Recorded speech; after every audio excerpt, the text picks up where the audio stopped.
Good afternoon, everyone, and welcome to this UNCCD CLP interview series. Today we're with Professor Ali from the University of Tehran. Welcome, Professor Ali, who will be telling us a bit more about dust storms. So, yes, welcome, Ali. Thank you very much. It's my pleasure. Thank you, Elsie, for this opportunity to talk about sand and dust storm at a global scale, or maybe some examples at the regional scale. It's a pleasure. Thank you. Thank you. So, perhaps as a first question, I would like to ask you, can you tell us a bit about the difference between these natural sources and anthropogenic sources of dust? Actually, sand and dust storm in the literature, there are, let's say, three different types of terminologies that refer to the sand and dust storm or dust phenomena and sandstorm. When you look at the literature, you can see this. There is sometimes they have been used interchangeably, but there is a little small differences between them. And actually, when I'm talking about dust storms today, but sand and dust storm is a broader, terminology that can be applied for sand and dust. But today I'm talking about dust. Okay, so let me to make a differentiation between natural dust sources and anthropogenic dust sources. Natural dust sources are a source, a type of source that are not related directly to human activities. These natural dust sources can be categorized into four main categories, including desert surface, mainly sandy, and they are bare regions with minimal vegetation cover. It is one of the characteristics that discriminate, for example, desert surface as a natural dust source. That, for example, we have some examples in Sahara in North Africa, Gobi Desert in China, Rub al Khali in Saudi Arabia, and Lut in Iran. They are natural deserts. The second type of natural dust sources are the the water bodies, like playas that the water has been evaporated, and the main thing is remained is silt and salt. It is another characteristics that we discriminate this type of dust sources, as they mainly cover with silt and salt. For example, Aral seabed in Central Asia is one of the most famous one. Owens Lake in California in USA is another dry lake bed that we call them playas, that they are the sources of dust as well as a natural ones. Volcano ash also could be categorized as a natural sources of dust. And finally, coastal and alluvial plains, like in Mesopotamia in southern Iraq and Indus Basin in Pakistan. These two are examples of coastal alluvial plains. I'm not talking about natural dust sources today. I'm just talking about anthropogenics. Anthropogenic dust sources that are directly and indirectly caused by human activities, like, for example, land use practices. These types of dust sources that I call them anthropogenic can be categorized in five main categories. The first one and the main one is degraded agricultural lands. Agricultural lands everywhere in Europe, in Africa, in Asia, Australia, America. We have degraded agricultural lands. Depends to other parameters. They are the sources of dust or not, but they could be one of the main sources of dust that we call them anthropogenic. For example, North China Plain, Khuzestan Plain in southwest Iran, Central Valley in USA, and Central Iraq, one of the main agriculture fields that are anthropogenic sources of dust. In this case, they are dust. We don't have sand, mainly are covered by dust. Therefore, I'm trying to make a differentiation between sand and dust storm and just dust storm. Mhm. The second category of these anthropogenic dust sources are degraded rangelands. The rangelands that has been overgrazed pressures and this area has lost the vegetation cover very badly. For example, we have an area in the border between Syria and Iraq, and also Inner Mongolia in China, and Sahel region in Africa. This is three main degraded rangelands that has been suffered from overgrazing and also bad practices with pastures, that they are the active sources of anthropogenic dust. And the third category is dried riverbed and reservoirs, that these areas, for example, the rivers, seasonal rivers and dams that has lost their water due to overuse or drought or climate change, depends to which region we are talking about. By the way, these dried riverbeds and reservoirs, one of the main, very, very famous examples is the Tigris and Euphrates Basin in Iran, Iraq, and Syria, and also Urmia Lake in northwest Iran and Lake Miat in USA. These three are dried riverbeds that are creating a huge amount of dust. Urmia Lake is not at that case, but unfortunately is getting worse, the situation. And the fourth category is drained or shrinking wetlands, like wetlands in Hur al-Huwayzeh in Iraq and Azraq wetland in Jordan, and too many other wetlands had been dried. And finally, dust sources that are related to urban construction, road development, and human activities that directly do try to make some constructions. Too many places that has such a problem. So these five categories are anthropogenic, and today when I'm talking about dust storm, I mean this type of dust storms. Mhm. Yeah, that's it. Thank you. Thank you very much for this. I think it's quite a comprehensive analysis of the global scale of the sources of dust at the moment. You've mentioned, the Sahel, the Aral Sea, the Inner Mongolia as hotspots for Yeah. these areas where there are dried riverbeds and degraded land. But as we know, dust and sun and sandstorms are able to travel through space. So can you tell us a bit more about the global situation regarding at the moment sand and dust storms in terms of frequency, intensity, but also geographic distribution? So where do they happen the most, and where is it most severe? Actually, another point that I want to add is about dust emission area and dust hotspot. We should also discriminate these two terminologies. When we said, for example, dust emission area means a huge area, for example, in Rub al Khali in Arabistan, in Saudi Arabia, or in Mesopotamia, in a Gobi Desert, very, very huge area. This area means that this area are susceptible to creation and emission of dust. But within that dust emission area, we have some specific location that we call them dust hotspots. Dust hotspots are very active hotspots that has been included in dust emission area. By the way, going back to your question about the global situation regarding dust storm, from my point of view as an expert in the field, they are becoming increasing very, very fast, and they are getting severe day by day, with a noticeable rise in both frequency and intensity in many regions in the world. And if I try to make a clarification of the main drivers or triggers of these activities, I can say this is four. The first one is climate change. It's very, very important and very, very influential parameter that impacting the creation of sand and dust storm. The second one that is interlinked with climate change is prolonged drought that we are experiencing everywhere, even in green Europe.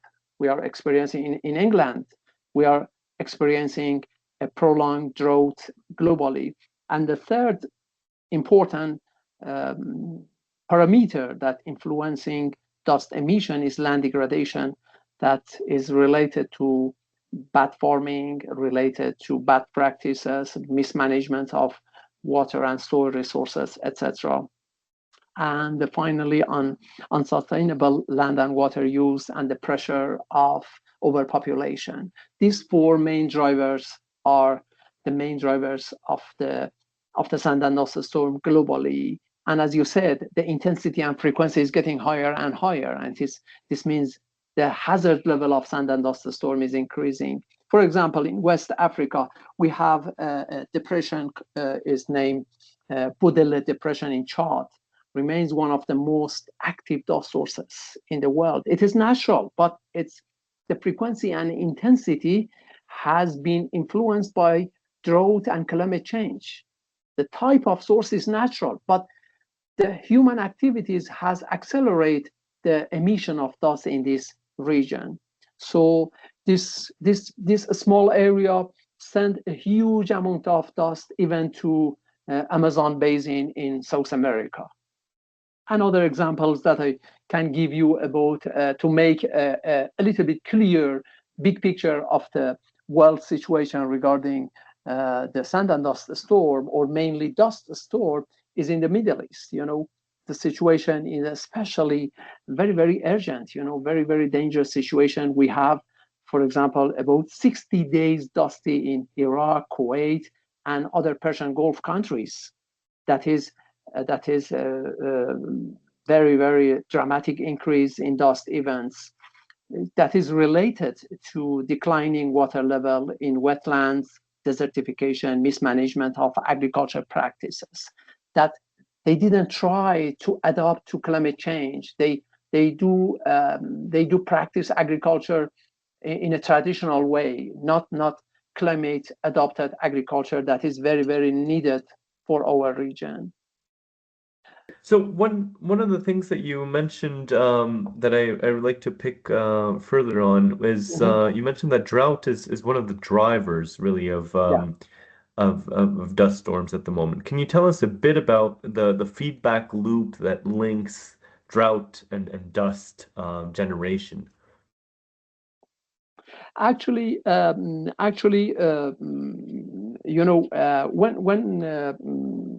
this kind of feedback loop between, let's say that they are not just drought and dust. It is some sort of feedback loop between land degradation, drought, and dust.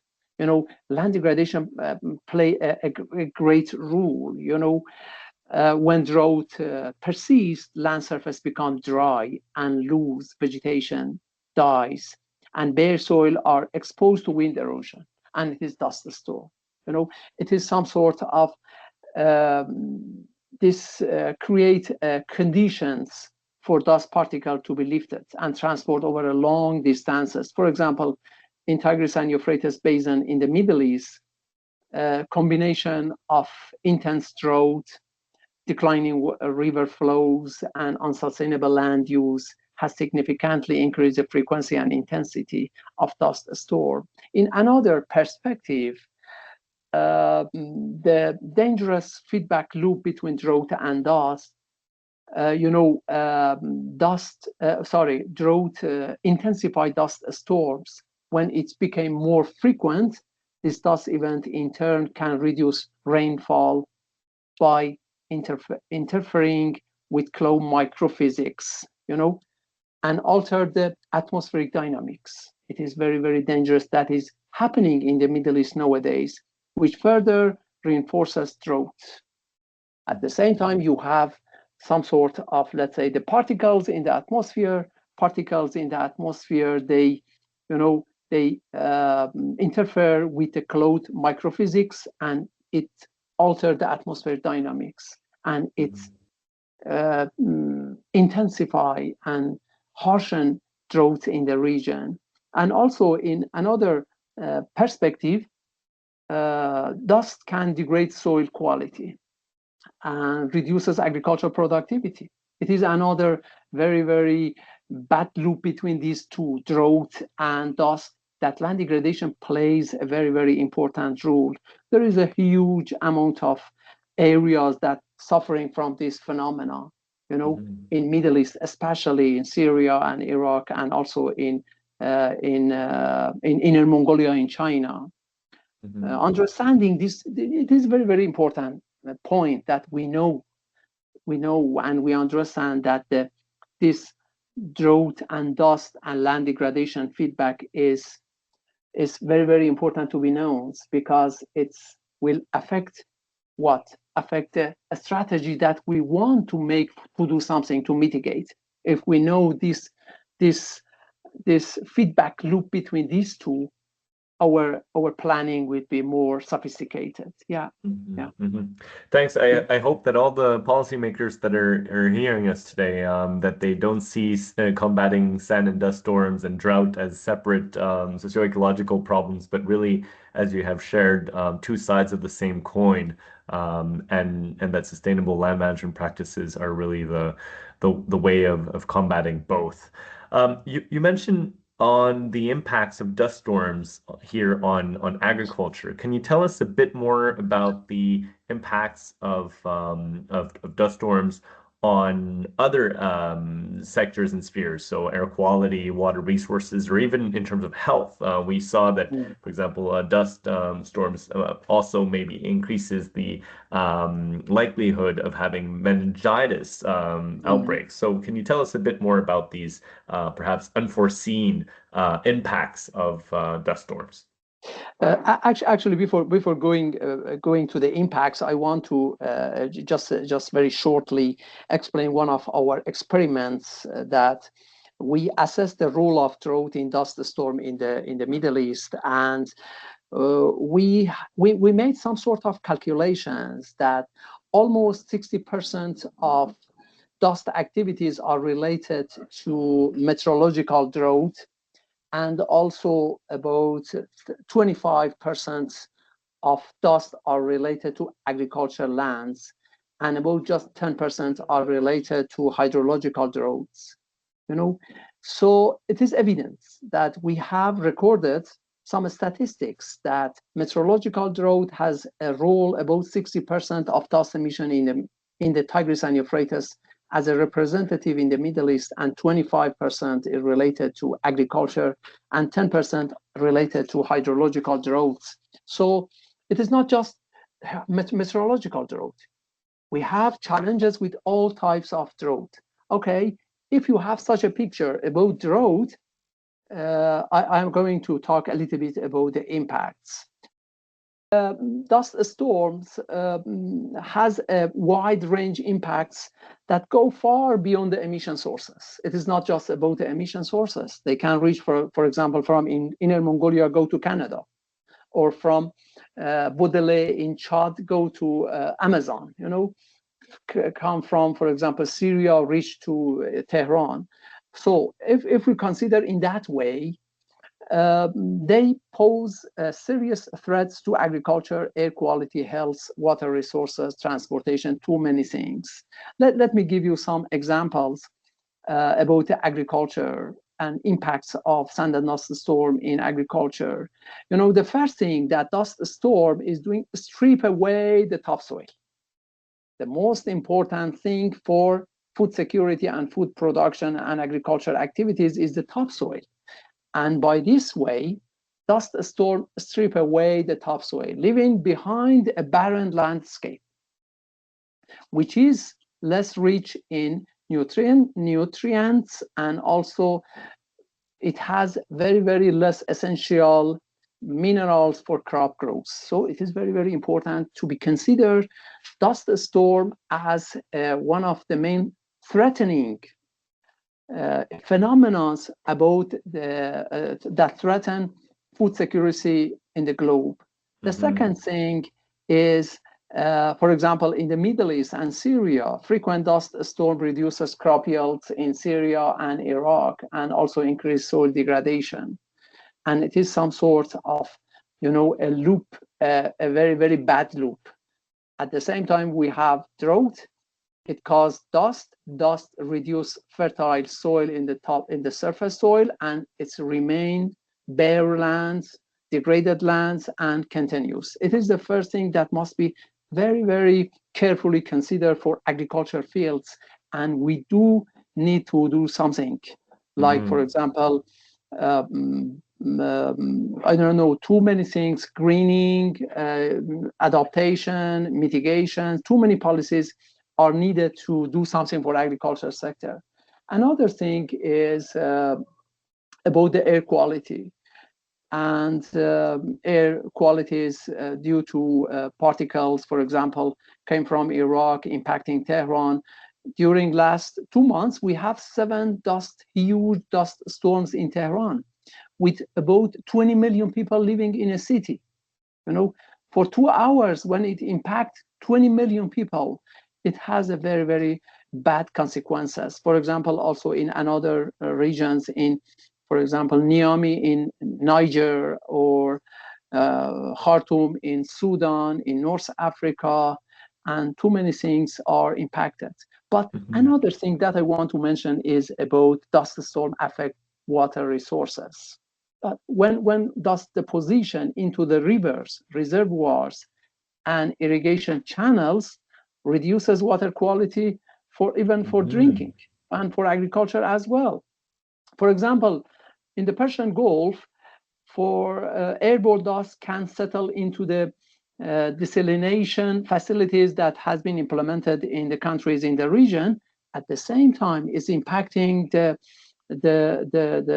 living ecosystems of marine in that region, because dust particle, especially when we have dust particle from agriculture fields, they carry pathogens, heavy metals, pollutants, fertilizer, pesticides, biological matter. Too many things are with dust from agriculture fields. From my point of view, the most dangerous sort of dust particles are the particles that came from agriculture fields. They contain too many things in compared to, for example, dust from desert. It is mainly clay, but dust particles from agriculture fields are more dangerous. And finally, sorry, I want to summarize it. Dust particles is a multidimensional hazard. It is not just about, for example, impacting for a short time or something like that. It's impacting for a long time, challenging human health and threatening food and water security. These impacts are particularly severe in arid and semi-arid regions that must be considered, like Middle East, Central Asia, etc. So we must be very, very much careful about the unknown impacts of sand and dust storm. For example, we know a little bit about health. We know about the transportation, collapse of, I don't know, traffics, or closing airports or canceling airports, do something like that. But we don't know what is impacting about, for example, the open water bodies in the lakes, in reservoirs, in the rivers. Too many things is unclear for us. Yeah. Thanks. I mean, you've definitely convinced me, at least, that it's a very impactful problem, ranging, from threatening our food to water security, the transport, the health impacts. So it's really a big problem for us to tackle collectively.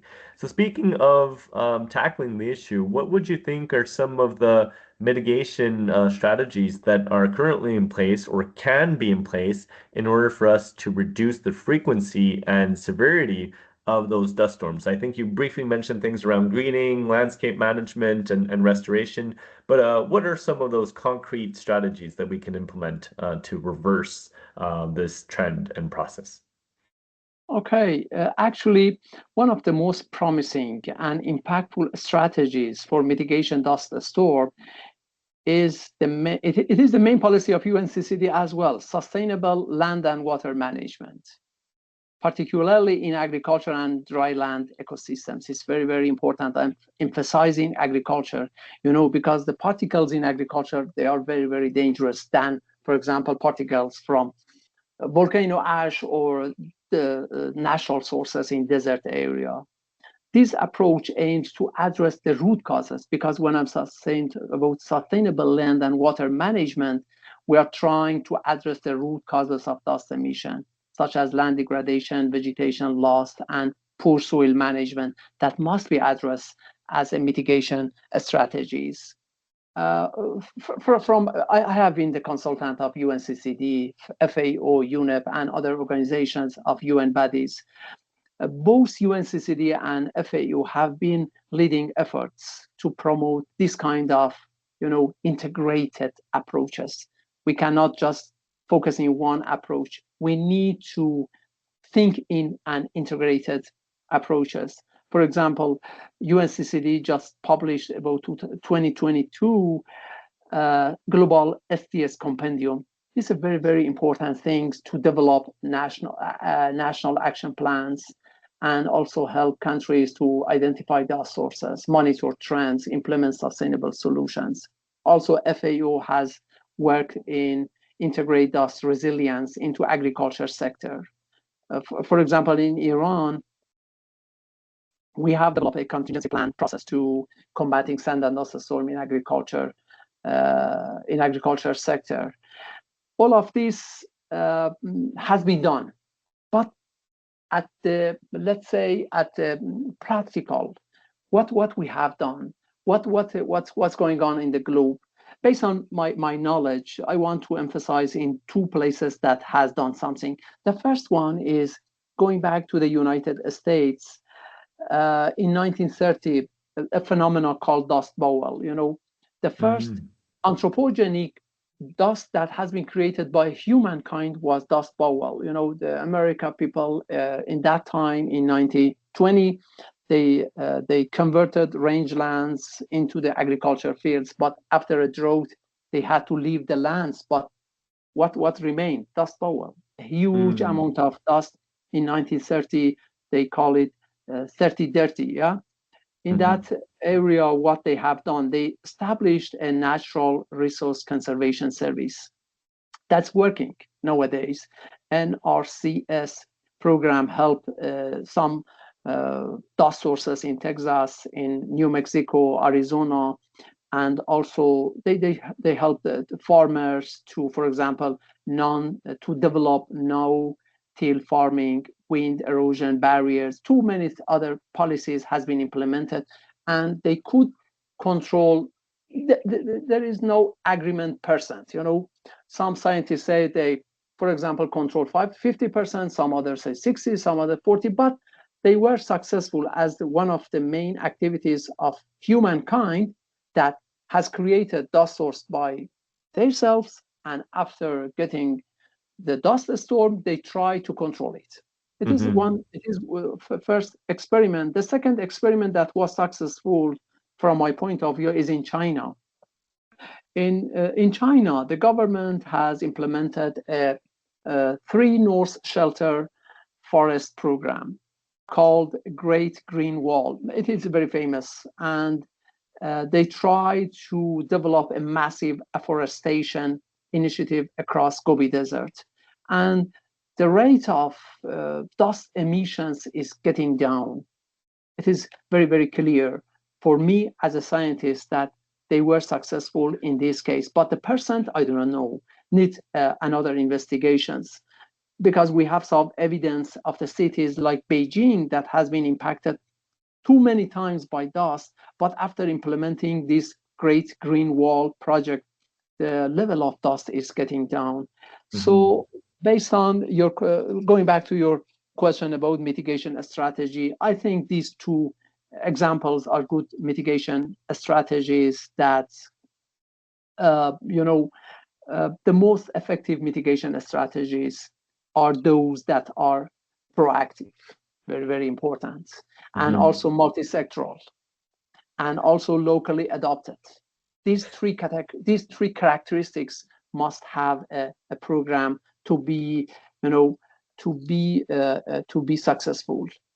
And organizations like UNCCD, FAO, and other sand and dust storm coalitions, I think they can play better roles to develop, to scale up these successful mitigation strategies that has been implemented in US and China. Yeah. Thank you very much for this. So, as my last question, I'd like to ask you, what do you think are at the moment some of the current gaps that we have regarding research or data sets or technologies that we haven't really fully understood yet. You mentioned briefly around, we haven't been able to really pin down the percentage of reduction that we're seeing from sun and dust storms in Beijing, for example, as a result of the afforestation that has been happening. So what are, some areas where you think further research must be given? Actually, if I want to summarize my talks about the knowledge gap in this area, I can say that knowledge gap is going mainly to three parts, is three or four parts. The first one is dust source identification. It's very, very important to identify precisely. For example, we have a agriculture field, very small field that create dust, but the next field doesn't. Why? What is the reason? These lands, they are neighbor of each other. They are just linked to each other, but one of them create dust, another no. What is the reason? So identification of sources, hotspots, very, very precisely by using, I don't know, visual interpretation of satellite images or by using the field work or any other technique is one of the main priorities that must be followed by policymakers or I don't know any agency or organization that want to work in sand and dust storm. Precise identification of dust sources is very, very important and must be done as a prioritized activity. The second one that is missing, and I can call it as a knowledge gap, is cost quantification of dust storm impacts. We don't have a clear picture of the cost of dust globally, even nationally. We have some sectoral statistics of investigations. For example, I have done some projects about the number of hospitalized people due to dust event, for example, in somewhere in Iran. But globally, how much cost? We have IPCC and say, for example, this cost for IPCC $1 trillion. I don't know, too many statistics. But for dust, there is not such a cost quantification measurements that can be, for example, if you want to do something, the major gaps is the limited quantification of also socioeconomic and health costs.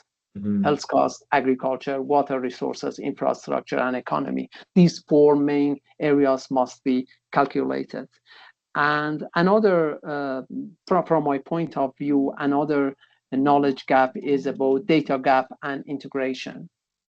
We need some sort of high resolution satellite imagery, continuous satellite data sets, and also ground-based networks for validation methods, also very important, and cross-disciplinary data integration is very, very important. And I'm very optimistic that artificial intelligence help in this area.